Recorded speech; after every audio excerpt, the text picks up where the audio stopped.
Hello everyone, and welcome to Let's Play Trilby's Notes, the third entry in the Chozo Mythos series. Now this one, if you remember the other two were being point and click, this one is a bit different in that it's mostly a text parser, like the whole way through. It is just mostly a text parser. You're gonna hear me typing my commands and everything. This is like old school classic King's Quest, Hugo's House of Horrors kind of deal. And like, oh man. You can already tell, like, from the music that he got a lot better between 7 Days a Skeptic and this one. And this is a direct sequel to 5 Days a Stranger as well. So you'll get to see a lot of cool stuff. Either way, let's go ahead and begin a new game. Tutorial on or off? I can't remember. I want to go ahead and type it on because I believe that's the introductory scene. Commentary? No. The following documents are taken from the handwritten notes of Trilby, an STP field operative whose real name remains classified. Game over.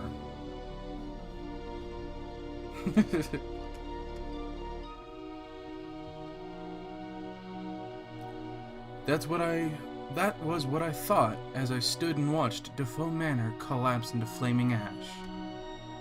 The ordeal was over. Those 5 days cost us all so much. Philip and AJ paid with their lives. They were the fortunate ones. Jim Fowler was expelled from school for truancy. A bright future in tatters. Simone Taylor took to the bottle. Her broadcast became slurred, her eyes hollow and unwelcoming. She soon vanished from television screens. As for me, I tried to return to life as a cat burglar, but I'd been forever tainted by my time spent in that wretched house. The memories of my possession came back in my nightmares. Every night I was there again, in the mansion, staring through unfamiliar eyes as Philip died at my hands. I became convinced that John Defoe was not at rest, that someday he would return for me. I became so terrified of invisible enemies that I forgot about the tangible ones. Uh-oh, Trilby was caught. 2 slow, miserable years after Defoe Manor, a barrage of truncheon blows taught me a harsh lesson in reality, and I woke up in the kind of filthy cell I assumed would be my new home.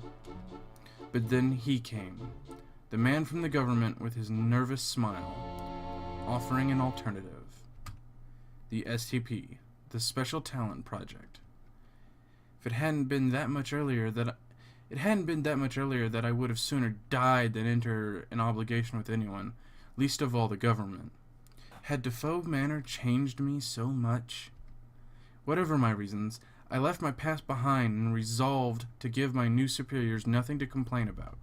I spent 1.5 years completing assignments, developing contacts, building a reputation. And then, the past caught up. In the summer of 1997, I became concerned about Simone Taylor's mental well-being. The papers were reporting her continual breakdown, and she had become a virtual recluse. I had no idea if my appearance would assist or hinder. I had, after all, deliberately allowed her to think me dead. Presumably she knew differently now, after the media coverage of my arrest, but I would expect her to be bitter about my subterfuge. On balance, I decided that a meeting with an old friend would most likely be beneficial. I came to her apartment, building on a warm, stormy night, and braced myself for the encounter.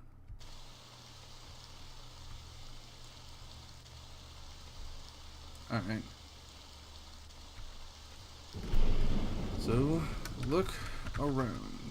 Simone's apartment building was gripped by a thick smell of musty, unwashed carpets. It perplexed me that a celebrity would choose to live in such low-rent accommodation. Look out the window. A summer storm was raging outside. Light rain pattered against the glass, the gentle noise punctuated by rumbles of coarse thunder. Look, door. There were 2 entrances to 2 apartments. Simone's was the one on the right. I believe we can repeat that, right? Yep. Okay, nope. Knock. I knocked sharply upon Simone's door. Yeah, I already did that. Receiving no reply, I knocked again, louder. And so we knocked for a 3rd time. Still no response. The doorman had assured me Simone was in. I decided that it was time to enter by my own methods. Yep, tab for inventory. Lockpicks. Use lockpicks. I reasoned that Simone could have been in trouble, and even if she wasn't, then at worst I was only playing at my reputation.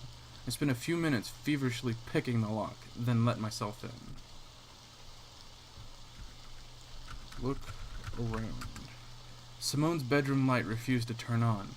I stood in pitch darkness, the immediate flashes of lightning preventing my eyes from adjusting. Oh, there's a window here. Look, window. The storm continued outside. I was wondering why the only part of the light was entering the room. Pull blinds. I pulled open the blind.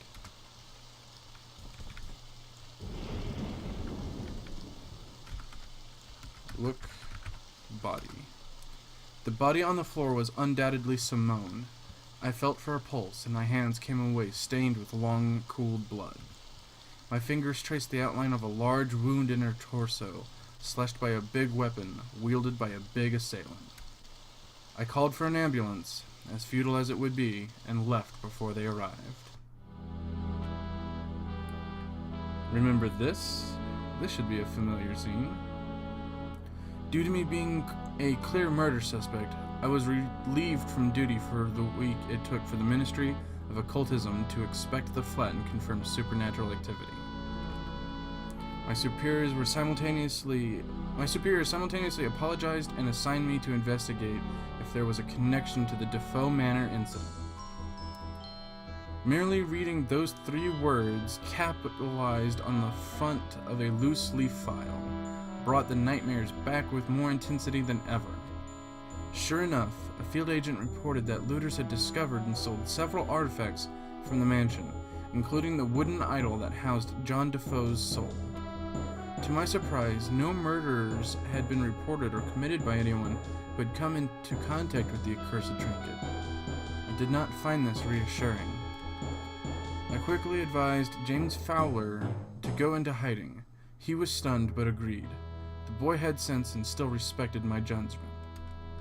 This done, I began following the idol's trail. From the pawn shop it had entered the possession of one Professor Abed Chahal, an authoritative historian. Abed Chahal, huh? I wonder if there's an allusion there. He had scheduled some kind of antique fair in the Clanbrowen Hotel on a small island off the coast of Anglesey, popular with tourists. Assuming the role of the scholar of antiquities, I booked a room. On the 28th of July, 1997, I caught a ferry from Porthcawl in Anglesey and arrived at 3 p.m. in Clanbrowen Island's coastal village. It seemed a peaceful hamlet, and in defiance of the stereotype, the locals were welcome and told me no local legends to dissuade me from exploring the island. The Clanbrowen Hotel was the island's center, surrounded by a forest. I'd made my way there on foot. You're Trilby, right? As soon as I arrived, I was greeted by a balding man in a gray anorak. I wondered if I was expected to know who he was. That depends. My name is Linkman. I'm with the Ministry of Occultism. Oh? I thought the Ministry were clear on the fact that I was handling this on my own? Maybe there are still people who don't trust you, Mr. Trilby. What? I haven't stolen anything since I joined the STP. Your colorful past is not what concerns my superiors. It hasn't gone unnoticed that your history with the Defoe Wraith influences you psychologically. I'm sure you resist it, but it could still cause you to act irrationally, disobey orders. Everyone just feels a little safer with someone else on the ground. I see. You can rest assured that I will endeavor to maintain absolute professionalism on this assignment. Nevertheless, I have my orders. I would suggest we keep out of each other's way, then, and pursue separate investigations. I'm sure I don't want to get mixed up in a reunion. I watched him disappear around the corner of the building. I very much doubted that Linkman and I would become friends. The Clanbrowen Hotel lobby was a warm welcome. The building was certainly well maintained, and yet there was something about it that nagged at the back of my mind, quickening my pulse. I dismissed the sensation, an act which in retrospect I would come to regret. Good evening. Terence Railby. I have a reservation. Yes, you're here for the antique fair? We've put you in room 3C on the 3rd floor. If you'd just like to sign the check-in book. Hello, Bethan. I'm just letting you know I'll be having dinner in my room today. That's absolutely fine, Professor. This, I decided, was what they called a golden opportunity. Professor Chahal? Yes. I'm afraid you have me at a disadvantage. Ralby, Terence Ralby. We met at Sotheby's a few months ago. You don't remember me? No, of course I do. Terence Ralby, how have you been? The astute reader has already guessed that both Terence Ralby and the previous meeting were utter fiction. I had spent some time studying Chahal's movements and habits. He was, by all accounts, absent-minded, and that was something I could use. I'm well, thanks. I was hoping I'd run into you. I've heard interesting things about the items you're showcasing here. You remember I do freelance scouting for some wealthy collectors? Yes. Well, a client of mine has expressed an interest in relics from Defoe Manor, in Buckinghamshire. He's been on my back for a while about it. Between you and me, he seems pretty obsessed. What remained of Professor Chahal's suspicion melted away from his expression as the opportunity to make money entered the conversation. Well, I'm sure I wouldn't want to damage your professional status. Would you like to come to my room for drinks? Oh, I don't want to impose. No imposition at all. Please, follow me. Your room key, Mr. Ralby. Ah, thank you. Please, lead the way, Professor. Abed? Who's your friend? Oh, let me introduce you. This is my personal assistant, Siobhan. She accompanies me on most of my excursions. Siobhan, this is Mr. Ralby, an old acquaintance. He's looking for information on Defoe Manor artifacts. Oh, really? Him and half the people we meet. What is it about that place?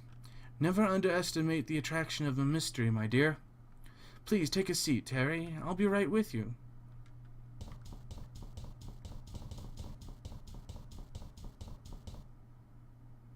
So, interested in ghost stories? The girl struck me as a forceful personality. I gave the matter some thought before replying. Not really. I'm just scouting on behalf of a client, like I told the professor. You know, it's strange to see someone as young as you in the antiques trade. And come to think of it, I only thought old men dressed like that. No offense meant. None taken. I didn't catch your last name. It's O'Malley. Siobhan O'Malley? Couldn't be more Irish if I tried, could it? Or it tried. Sorry to keep you waiting, dear boy. Now then, what shall we talk about? Alright, more tutorial. Okay.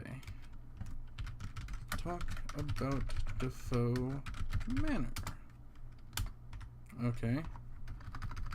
You really want me to be specific. Talk to a bed about Defoe Manor.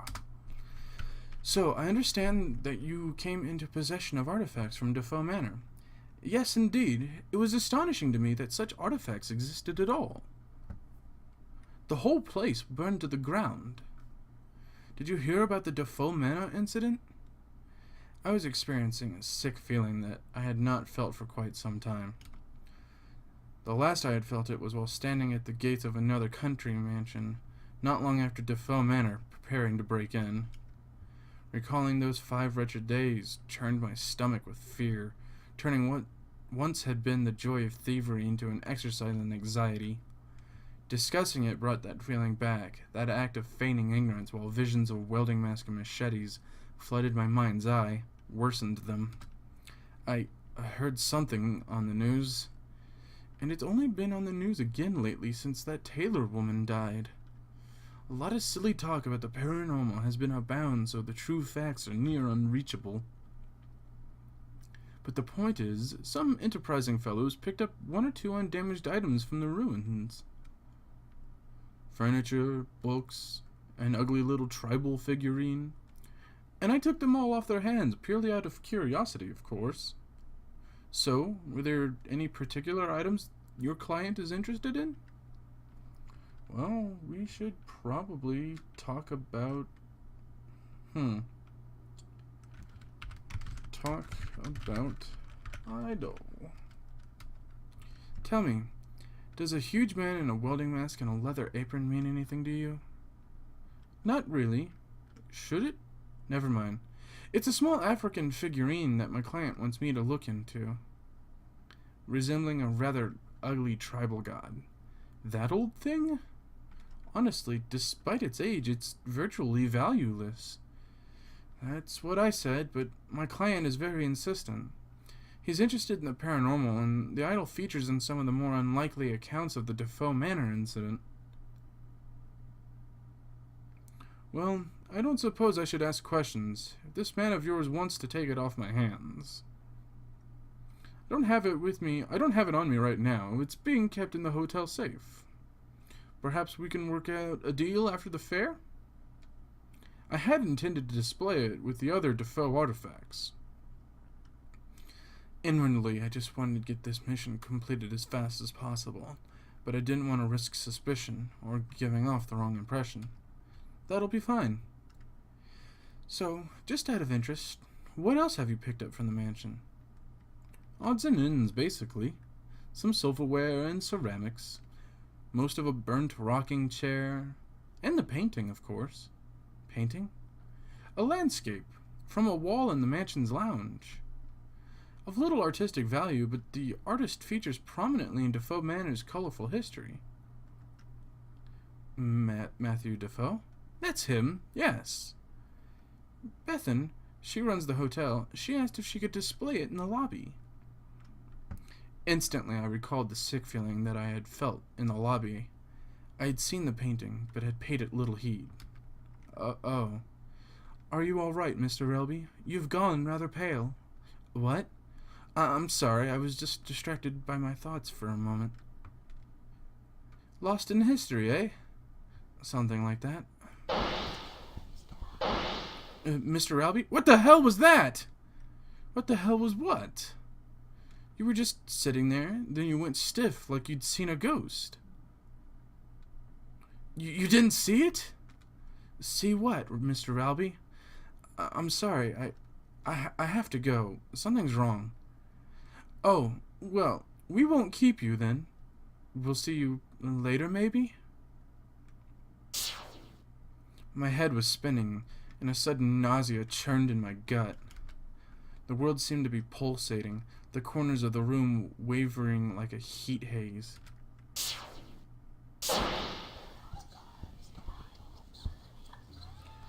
You may say I imagined these things, and I thought that must have been the case. Was I going out of my mind? Was the hotel really changing into some nightmarish twin? Was I the only one who could see it? If I was hallucinating, it was too complex. The harsh wooden floor beneath my feet felt real enough. The horrendous stench of rotting flesh that reached my nostrils could not have been conjured by my imagination. I decided that I had to find John Defoe's idol as soon as possible. If not that, then at least the painting Chahal had mentioned. I was convinced that some connection lay between Defoe Manor and this sudden madness. Alright, I'm going to go ahead and save. Just because, off screen, be a little bit too hard to fool you guys. But here we are. We are in the game proper now. We are in the Dark World. So let's look around. Sickly yellow paint was peeling from the walls, and splatters of blood spelled out mystifying phrases. Remarkably, the doors seemed intact. Look at words. The graffiti read, "His body is here, his soul is not." I wondered if this was referring to John Defoe. We saw that mysterious figure go this way. Oh dear. That's a dead body.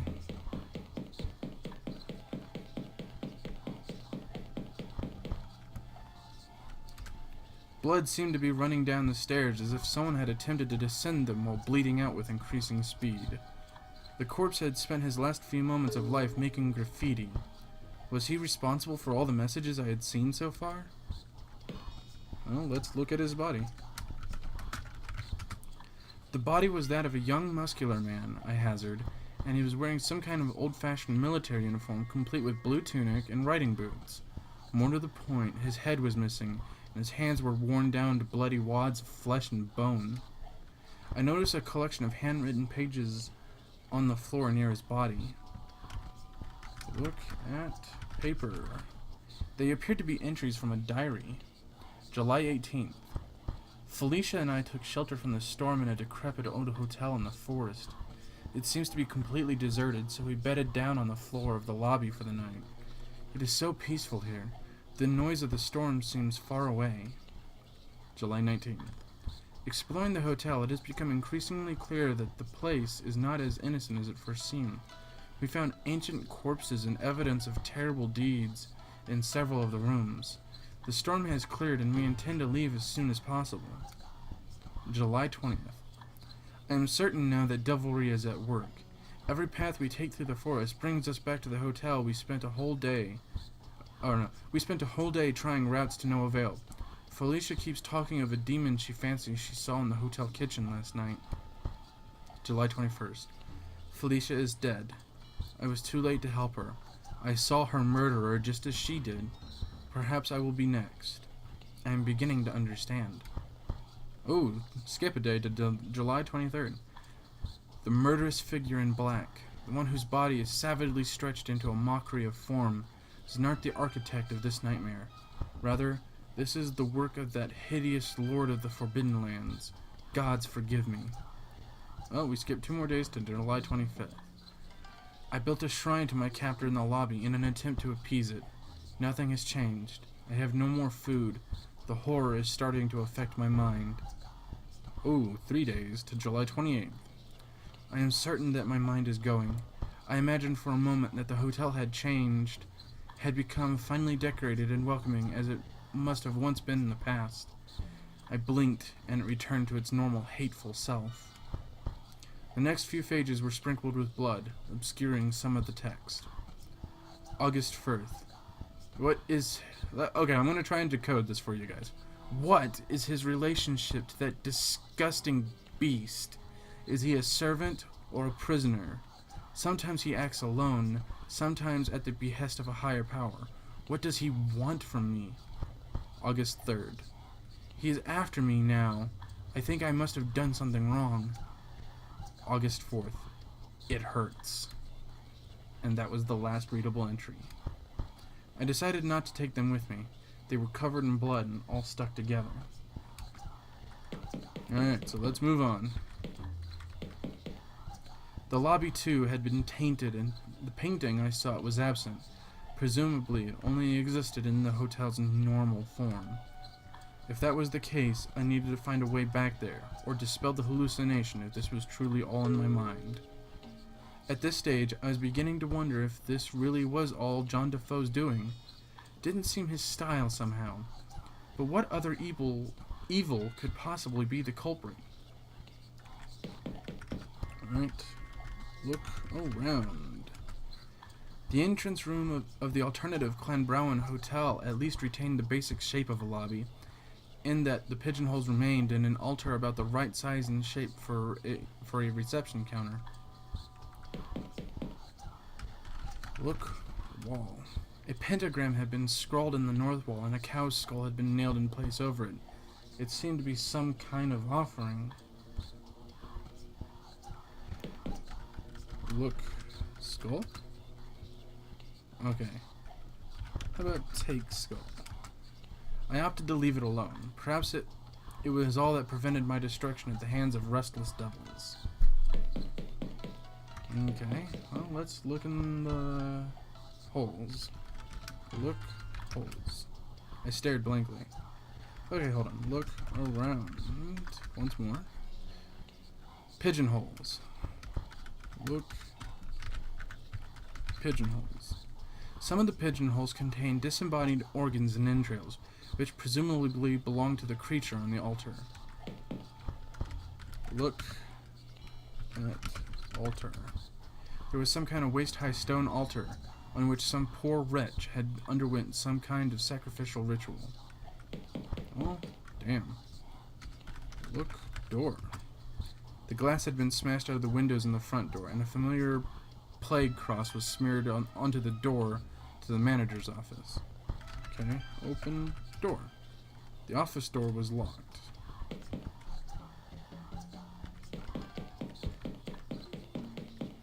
Oh, that's okay. We'll just go this way. Look around again. Torn wallpaper, bleeding walls, decay and disuse. This room continued the alternative hotel's tradition. Look, door. The door to the bar had fallen off one of its hinges, probably bashed in at some point in the past. Open door. Ooh. Look around. Perhaps the alternative hotel bar had been like the real one at some point in the past, but it had long since fallen into disarray and appeared to have been used for very sinister purposes. Look. Painted. The left poster was some kind of portrait of a strange masked figure, of the strange masked figure I'd glimpsed in the hotel. The third poster was blank, and the third was smashed. Look at game. It appeared to be damaged, with the front plate ajar, the frayed wires emerging from the rear. Strangely, though, the screen was active and flashing blankly. Can we use game? Even were it in fully working order, I had far better things I could have been doing. Well, let's look at the bar.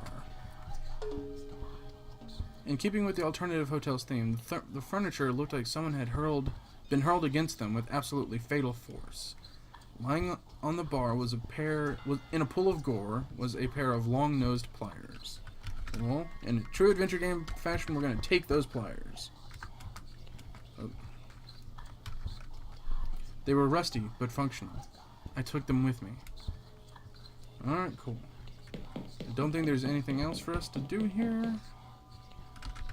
So, open door. Okay. Look, room. It had probably once been a dining room, judging by the number of tables. There were a total of 4 exits to adjoining rooms.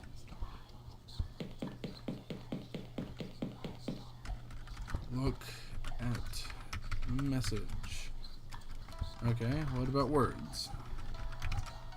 The words, "It feeds," were inexplicably spelled out in the north wall in the prerequisite bloody letters. Well, now, let's look at door. There were 4 doors, none of which seemed inviting. One to the east led back to the hallway, one to the left leading to the kitchen, one to some kind of unisex bathroom, and another large one that someone had boarded up. Some kind of flayed corpse was nailed into the place over the door to the toilet, blocking the way. Well, tell you what, guys.